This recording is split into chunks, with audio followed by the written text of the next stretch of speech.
दादी माँ, दादी माँ, क्या हुआ दादी माँ? दादी माँ क्या हुआ? पानी लाऊं? अरे अरे क्या कर रहे? उठो उठो, लाओ। मरने का इरादा है क्या? जाने क्या बीमारी है, बड़े होकर इतना भी नहीं सोचते कि बच्चे पास में खड़े हैं, मुंह खोल के खांसे जा रही है और बीमारी के कीटाणु गिराए जा रही है। अरे भाई मुझे तो अब इनसे डर लगने लगा है, कहीं इनकी ये बीमारी से बच्चों को कोई बीमारी न लग जाए। भाई इस हिसाब से तो विलायत का रिवाज सबसे अच्छा। बूढ़ों के लिए वहाँ अलग अलग जगह बना दी जाती है, उनके लिए वहाँ खाने पीने दवा दारू का पूरा इंतजाम रहता है। फिर वहाँ खाते रहे या हकते रहे, जवानों को चिंता ही नहीं रहती। भगवान करे कि यहाँ भी ऐसी कोई जगह बन जाए तो मैं सबसे पहले माँ जी को वहाँ भर्ती कर दूँ। उन्हें वहाँ आराम, हमें यहाँ आराम। माँ जब तुम बूढ़ी हो जाओगी ना तो हम भी तुम्हें वहीं भर्ती करवा देंगे, तुम्हें वहाँ बहुत मजा आएगा। क्या क्या कहा? कैसे? हाँ जैसे ऐसी बातें करते रहते देख तो।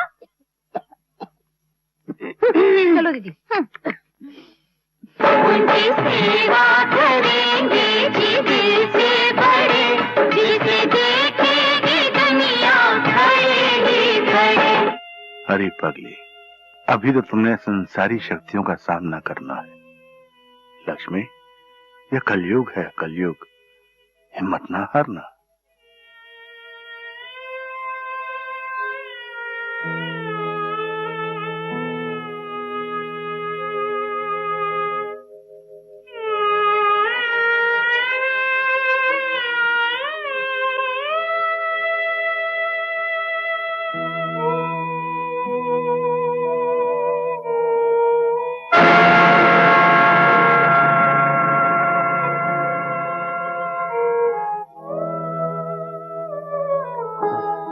दादी माँ। हाँ बेटे। हम आपके लिए दूध लाए हैं दादी माँ।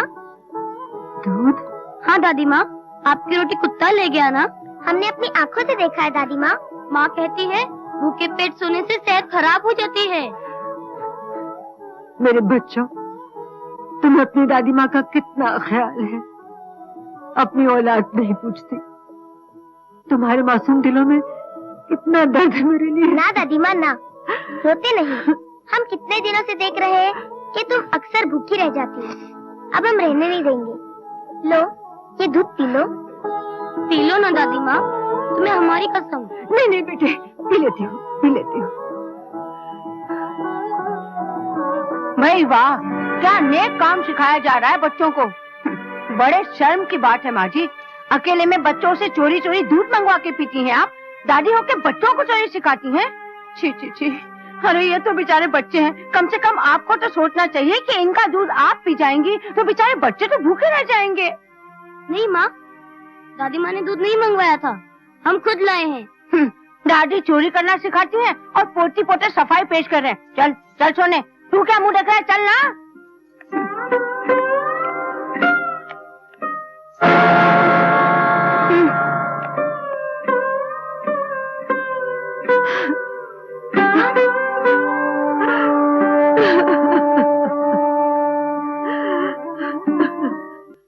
देखो भाई, मैं तो धंधे वाला आदमी और धंधे की बात करता हूँ। इस हवेली पे तुम थोड़ा थोड़ा करके 5 लाख रुपया ले चुके हो और ऊपर से 1 लाख रुपया और मांग रहे हो। अरे मेरी जगह पे कोई और हो तो ले जा तो कचहरी और कब्जो कर ले तो हवेली। बोलो बराबर है कि नहीं, बोलो। हाँ लाला जी, बात तो बिल्कुल बराबर है। हाँ ठीक है, तो मैं 1 लाख रुपया देने को राजी हूँ, मगर ये हवेली साल भर के लिए मेरे पास गिरवे रहेगी और अगर इस दरमियान आपने पैसे नहीं दिए तो हवेली मेरी। हाँ, एक बात और सुन लो, साल भर तक आप लोग इस हवेली के अंदर नहीं रहेंगे। जल्दी फैसला करो, मेरे पास टेम नहीं है, मैं टेम के भी पैसे लेता हूँ। हाँ लाला जी, 1 मिनट देंगे आप? 2 3 नहीं होना चाहिए। हाँ क्यों, ठीक है।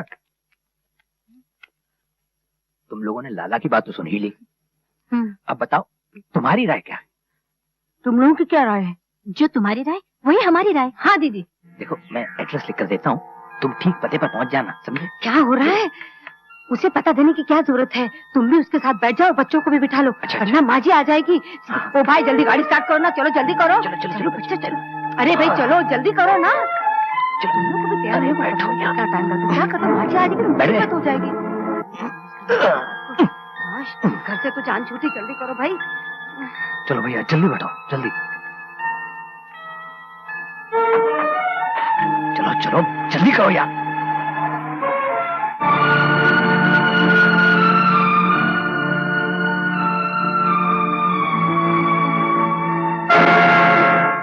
लाला जी, आपने इस हवेली में ताला क्यों लगाया? मेरे बेटे कहाँ हैं? आपको पता नहीं बहन जी? आपके तीनों बेटे हवेली को गिरवे रख के मेरे पास से 6 लाख रुपए नकद ले गए। अब हवेली पे मेरा कब्जा है। नहीं, ऐसा नहीं हो सकता। ये हो गया बहन जी। अब तो बेईमानी की चिड़िया खेत चुग के उड़ गई। अरे बड़े भैया, भैया देखो अपने गोपाल की फोटो छपी है अखबार में। क्या? हाँ। अबे क्या बकवास कर रहा है, दिखा दो। जरूर किसी सेठ के घर डाका डाला होगा। अरे नहीं भाभी, यहाँ पे तो कुछ और ही लिखा है। क्या? अरे क्या लिखा है? किसी का मर्डर किया होगा या फिर किसी की जेब काटी होगी। अरे नहीं, एक ही रात में शमा परवाना के परवाने गोपाल को रुपयों के पर लग गए और वो दौलत के आसमान पर उड़ने लगा। संगीत और नृत्य की दुनिया का बेताज बादशाह बन गया। लोग उसका एक एक शो कराने के लिए लाखों रुपए की पेशकश दे रहे। बाप रे बाप, गोपाल तो रातों रात रोडपति से करोड़पति बन गया। हाँ मनोहर, इसका मतलब गोपाल के पास नोटों का तालाब भरा होगा, नोट ही नोट तैर रहे होंगे। भैया क्यों ना उसके नोटों के तालाब में डुबकी मार। माँ, ओ माँ! क्या है बेटी? माँ ये देखो, ये महारानी तो ऐसे हाथ चला रही जैसे बर्तन ही सोने के जेवर धो रही हो। सारे कपड़े बाकी हैं, कब धुलेंगे, कब सूखेंगे? अरे बेटी, तेरे बाप का सत्यानाश जाए। रास्ते में किसी भी भिखारिन बुढ़िया को देखता है, उस पर दया खाता है और ले आता है घर में काम कराने को। चल उठ बुढ़िया, तेरे बस का नहीं ये काम। वापिस जा और किसी चौराहे पे खड़ी होके भीख मांग। नहीं नहीं, मैं भी धोती हूँ। अरे जब से ये 4 बर्तन धो नहीं सकी, बाकी बर्तन क्या तेरा बाप धोएगा? पकड़ ये 2 रुपए और जा यहाँ से। नहीं नहीं, भगवान के लिए मुझ पर दया करो, मेरा इस दुनिया में कोई नहीं है। तेरा इस दुनिया में कोई नहीं तो क्या जबरदस्ती हमें अपना रिश्तेदार बनाएगी? भगवान के लिए इस बीमार बुढ़िया पर दया करो। बीमार? तू बीमार भी है तो क्या अपनी बीमारी हमें लगाएगी? चल निकल यहाँ से।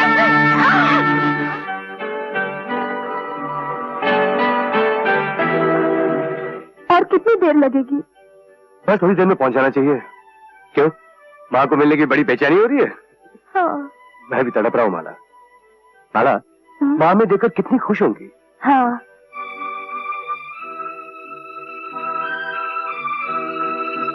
मुझे ऐसा लगता है कि उन लोगों ने उनके साथ ठीक व्यवहार नहीं किया होगा।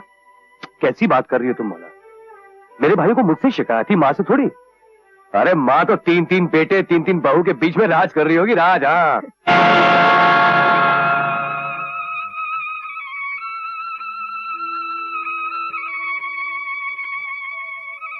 लो बहन, ले लो।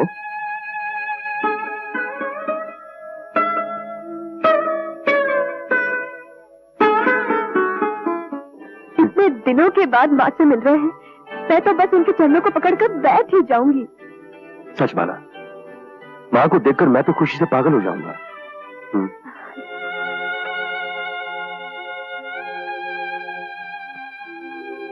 चोर चोर।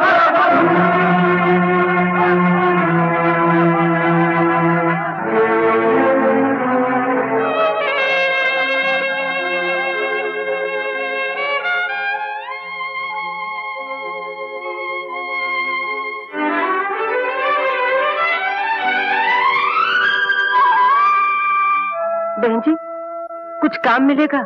काम तो है, कपड़े धोने का, झाड़ू देने का, लेकिन तुम्हारा कोई जामीन देने वाला है? वो तो नहीं है, तो फिर काम भी नहीं है।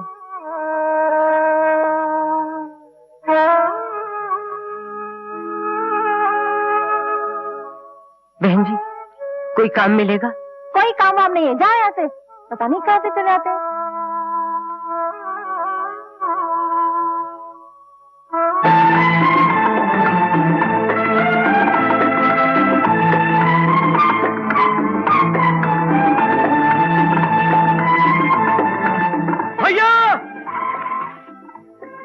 अरे क्या हुआ? अरे गोपाल चाचा आ गए। चल चाचा चचिया।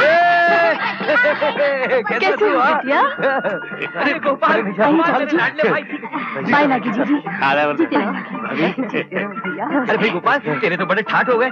बड़ी खुशी हुई हमें। अरे भाई ये तो बड़ा सेठ हो गया। क्या बात करे बड़े भैया, सबसे बड़ा सेठ तो ऊपर वाला है, ये सब उसी की कृपा है। अरे यहीं खड़े रह के बातें करोगे या इन्हें अंदर भी नहीं चलोगे? अरे हाँ, वो धूप है, चल भाई अंदर चल। मेरे पास गोपाल लग रही हो। पहले हम घर गए थे, पता चला कि आजकल आप लोग यहाँ रह रहे हैं। बहुत खूबसूरत लग रही थी। भैया एक बात समझ में नहीं आई, आप लोग बाप दादा की पुश्तैनी हवेली छोड़कर यहाँ कैसे चले आए? वो क्या है भैया, अभी आए हो, जरा सांस तो ले लो, मैं सब बताता हूँ। माँ जी कहीं नजर नहीं आ रही। माँ जी, माँ जी देखो तो कौन आया है। माँ अंदर नहीं है। तो फिर माँ कहाँ है? अब क्या बताऊं गोपाल, माँ उस घर में बहुत जिद कर रही थी, कह रही थी कि अब इस हवेली में मेरा दिल नहीं लगता, तुम्हारे पिताजी की भी बड़ी याद आती है, दीवारें काटने को दौड़ती है, मुझे तो हरिद्वार भेज दो, बस मैं अब अपनी जिंदगी के आखिरी दिन भगवान की याद में बिताना चाहती हूँ। तो फिर हम माँ का दिल कैसे तोड़ सकते थे, लिहाजा हमने हवेली गिरवी रखकर 8 लाख रुपया कर्ज लिया और उन्हीं पैसों से हरिद्वार में एक अच्छी सी कोठी बनवाकर माँ को वहीं रख दिया। हरिद्वार में? हाँ। और हम सब इस किराए के मकान में अपनी जिंदगी के बाकी दिन गुजारने आए हैं। ये तो बहुत पुण्य का काम किया तुम लोगों ने। वैसे माँ की कोठी हरिद्वार में कहाँ है? हाँ, वो हरिद्वार का जो मंदिर है ना, उसकी दाहिनी तरफ एक बरगद का पेड़ है, ठीक उसके सामने लक्ष्मी भवन, माँ वही रहती है। हाँ। ठीक है, हम लोग हरिद्वार चलते हैं माँ से मिलने। क्यों? तब तक काम कीजिए भैया, जो कर्जा लिया था ना उसे लौटाकर हवेली छुड़ा लीजिए। शौकत मियाँ जी, आप इन्हें वो 8 लाख रुपए दे दीजिए। जी। गोपाल, हमने अपनी हवेली गिरवी रख के 8 लाख रुपए का कर्ज लिया था, अब उस 8 लाख रुपए का ब्याज तो देना पड़ेगा ना? हाँ, तो क्या हुआ? शौकत मियाँ, आप इन्हें 9 लाख रुपए दे दीजिए। अच्छा हजूर, इसमें 10 लाख है, 1 लाख निकाल लेता हूँ। अब छोड़िए ना, देर हो जाएगी, सब दे दीजिए, हमें जरूरत पड़ेगी तो बैंक से निकाल लेंगे। क्यों? जी चलते हैं। अच्छा माला, अच्छा भाभी। अच्छा जी। अरे बापुरदार, आपका हाथ तो इस तरह कांप रहा है जैसे बिजली के पलक में आपकी उंगली फंस गई। चलिए शौकत मियाँ, देर हो जाएगी। आया हजूर। अरे भगवान, ऐसे 2-4 बेवकूफ और भेजते कि हमारा कल्याण हो जाए। भैया सोच क्या रहे हो? मैं ये सोच रहा था कि जब गोपाल हरिद्वार से वापस लौटेगा तब क्या होगा। गोपाल मियाँ, गाड़ी रोको। अरे क्या हो माँ जी, आप ठीक तो है ना? माँ जी। माँ? गोपाल।